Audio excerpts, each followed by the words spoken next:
The Los Angeles Dodgers interpreter for Shohei Ohtani was released earlier this week amidst questions surrounding at least $4.5 million transferred from Shohei Ohtani's account to a bookmaking operation in a series of events. And that's about as simple as it gets before it gets really confusing. Because this is one of those kinds of stories that we all found out about as a bunch of things that already happened, and you got to go backwards in time to figure out how and when. So I'm just going to take it from the very beginning and try to keep it as simple as possible, but understanding that there are a couple of story changes this week. Tuesday, March 19th and Wednesday, March 20th. A lot of stuff was happening.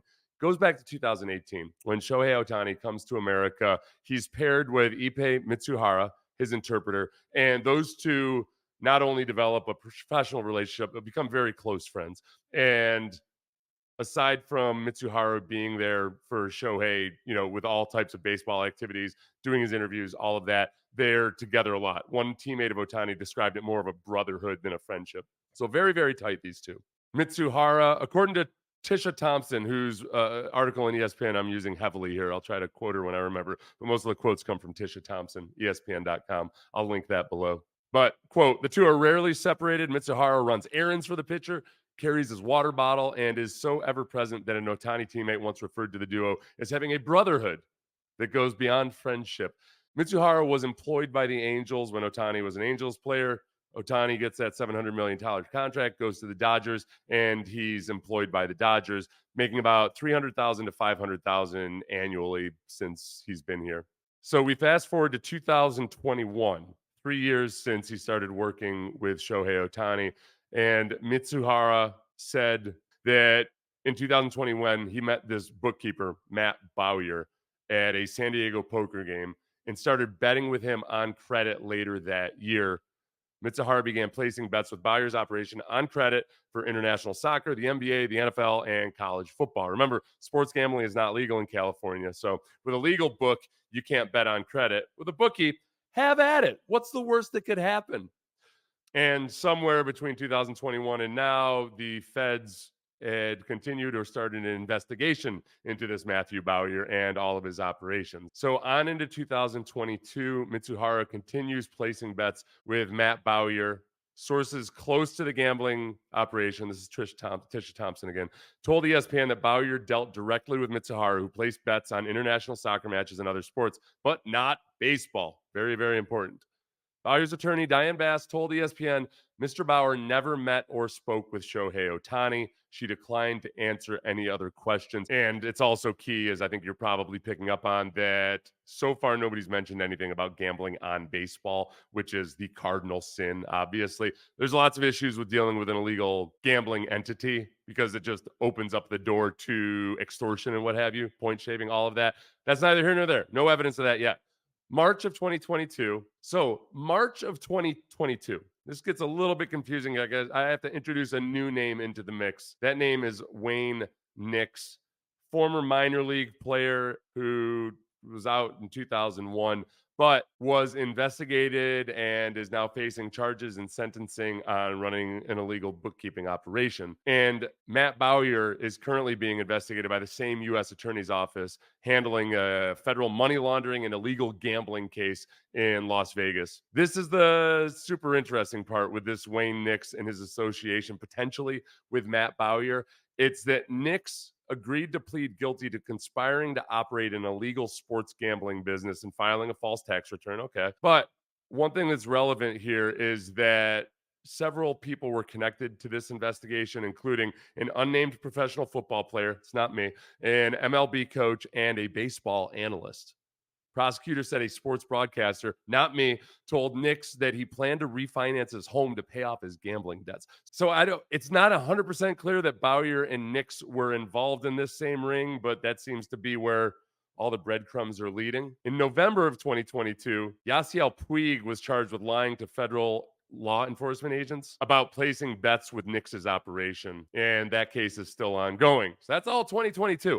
October 2023. Sometime in September and October, ESPN has found bank information showing Ohtani's name on two $500,000 payments sent in September and October. And a source says that Bowyer was aware of the name on the wire transfers, but he didn't ask any questions. And this source also says that Bowyer allowed people to believe that Ohtani was a client in order to boost business. Get a little bit of that Ohtani clout on your gambling operation. So, sometime last year in 2023, after Ohtani agreed to pay the debts. So this is where it starts to get a little bit dicey because Mitsuhara made some claims in an interview on Tuesday that he walked back on Wednesday. But his story as of Tuesday of this week was that sometime in 2023, Ohtani had agreed to pay the debts to help out Mitsuhara. Ohtani logged onto his own computer and sent the wire transfers under Mitsuhara's supervision in installments over several months last year. This was the story he was telling just this Tuesday.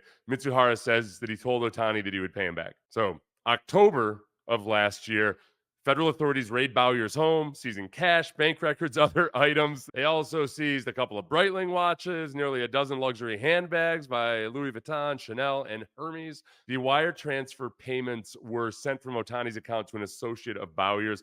From the sense I get, Bowyer is not denying this through his attorney. It's just some of the other details, perhaps, or any connection to Ohtani at all, other than the name on the bank account.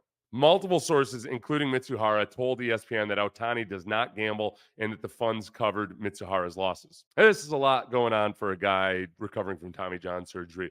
December of last year, 2023, Ohtani signs a 10-year, $700 million contract with the Dodgers. But federal authorities learned of Ohtani's wire payments in January of this year as part of this investigation into Bowyer's bookkeeping operation. And ESPN confirmed at least two of those $500,000 payments. That's in January. We get to March of this year, and initially, a spokesperson for Ohtani told ESPN, reading from Tisha Thompson, told ESPN the slugger had transferred the funds to cover Mitsuhara's gambling debt. The spokesperson presented Mitsuhara to ESPN for a 90-minute interview on Tuesday night, March 19th. Mitsuhara, in this interview on Tuesday, March 19th, tells ESPN that he never gambled on baseball. It was international soccer, the NBA, the NFL, and college football. He also told ESPN that he had asked Ohtani to help him pay off his gambling debt, which had ballooned to $4.5 million. The quote from him said, obviously, he wasn't happy about it, Ohtani,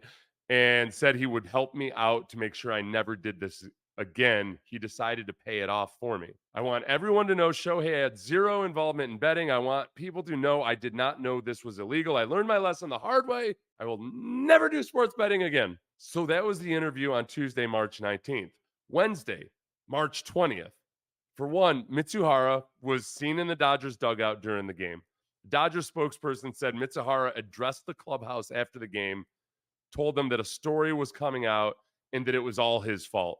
And he says, I've got a gambling addiction. But then on Wednesday, March 20th, the spokesperson from Ohtani's camp who had set up the actual interview with Mitsuhara disavows Mitsuhara's account from Tuesday and said Ohtani's lawyers would issue a statement. The statement says, in the course of responding to recent media inquiries, we discovered that Shohei has been the victim of a massive theft, and we are turning the matter over for authorities. Mitsuhara was fired that afternoon, and then on Wednesday afternoon, walked back a lot of what he said on Tuesday. He said that Ohtani had no knowledge of his gambling activities, debts, or efforts to repay them.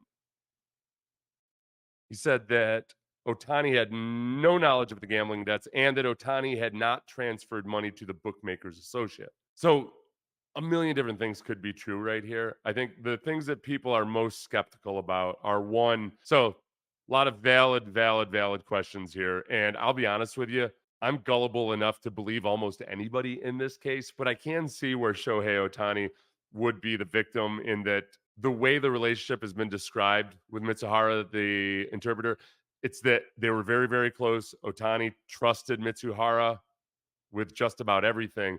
And as other interpreters for athletes have said in the last couple of days, you are up in all their business, especially when somebody is new to the country and doesn't know how to navigate anything. And you're with them side by side, working through all these things, probably a lot of times communicating on the phone with banks or what have you. You've got a lot of access. And if you choose to abuse it, it's very, very possible. The other big part of this is that as of yet, we've got no reason to believe that Ohtani or Mitsuhara were gambling on baseball. Mitsuhara has said, that's a huge no-no. I can tell you, like in the NFL, we get talks from former FBI agents at least once a year telling us just how shady any kind of gambling operation is, where you need to be careful where other organized criminals hang out, and how sometimes something you don't even think has anything to do with gambling can lead to gambling. They drive the paranoia into you. A Major League Baseball source told ESPN that the league had not been contacted by the feds and was not aware of the situation until ESPN raised it in recent days. So everybody is new to this and jumping on this story and humping it like a horny dog. My official stance right now is that Ohtani, if he was aware of it at all, and unless there's information that Ohtani was gambling on baseball itself, I wouldn't expect there to be a huge, huge penalty here. The other situation would be if it did, obviously, if you found out that Ohtani was gambling and had gotten in trouble himself and was somehow allowing pressure to be exerted upon him. I'm skeptical of that.